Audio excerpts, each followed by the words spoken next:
বিসমিল্লাহির রহমানির রহিম। Hello viewers, আসসালামু আলাইকুম। বিফ দিয়ে তৈরি করা যে কোনো কাবাবের টেস্টই এক কথায় অসাধারণ, এর কোনো তুলনাই হয় না। আর যেহেতু ঈদ পরবর্তী সময়ে প্রচুর পরিমাণে কুরবানির মাংস ফ্রিজ করা থাকে, তাই এই মাংস দিয়েই খুব সহজে ঘরোয়া মশলায় তৈরি করে নিতে পারবেন আমার আজকের রেসিপি বিফ চেঁচা কাবাব বা থেতো কাবাব। চলুন তাহলে শুরু করা যাক। এখানে চর্বি সহ রেগুলার কাট করা বিফ নিয়েছি। এগুলোকে শিলনোড়ায় ছেঁচে নিব। খুব বেশি ছেঁচার দরকার নেই, এক পাশ 2-3টা বাড়ি দিলেই দেখবেন থেতো হয়ে গেছে। একই রকমভাবে 1 কেজি রেগুলার কাট করা বিফ ধুয়ে ভালো করে পানি ঝরিয়ে ছেঁচে রেখেছিলাম। আপনাদের বোঝার সুবিধার্থে এই কয়েক পিস বিফ করে দেখালাম। প্রথমেই একটা মশলা প্রিপেয়ার করার জন্য নিয়ে নিব ব্লেন্ডারে ছোট জগ। এর মধ্যে দিব 3 টেবিল চামচ খোসা সহ কাঁচা পেঁপে কুচি, 5টা কাঁচামরিচ, 3 টেবিল চামচ ধনেপাতা কুচি। এখন ব্লেন্ড করে নিতে হবে। এবার একটা বোল নিয়ে এর মধ্যে যে পেস্টটা তৈরি করে রেখেছি সেটা পুরোটাই নিয়ে নেব।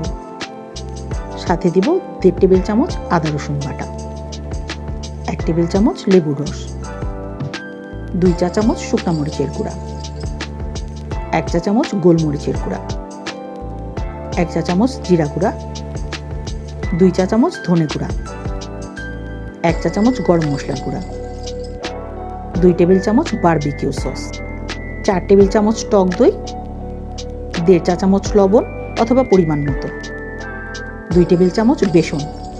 বেসনটা এখানে ইউজ করেছি খুবই সামান্য পরিমাণে, যাতে মাংসের গায়ে মশলাটা ভালোভাবে লেগে থাকে। সমস্ত মশলা একসাথে মিশিয়ে নিতে হবে।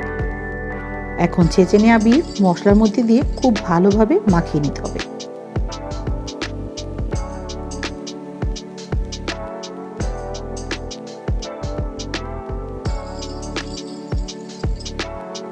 মাখানো হয়ে গেছে।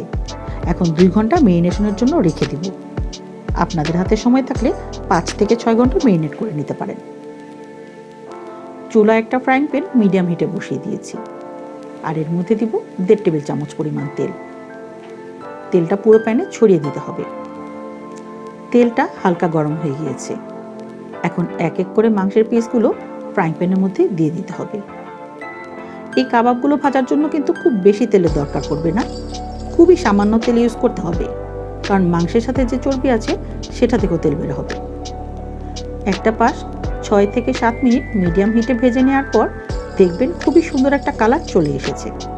তখন ফ্লিপ করে দিতে হবে।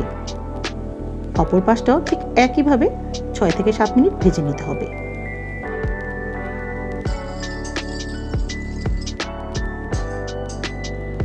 এবারে উপর দিক থেকে কিছু রিং করে কাটা অনিয়ন দিয়ে 1 থেকে 1.5 মিনিট রেখে দিয়ে উল্টে পাল্টে আরও 1 মিনিট ভেজে নিলেই তৈরি হয়ে যাবে ছেঁচা কাবাব।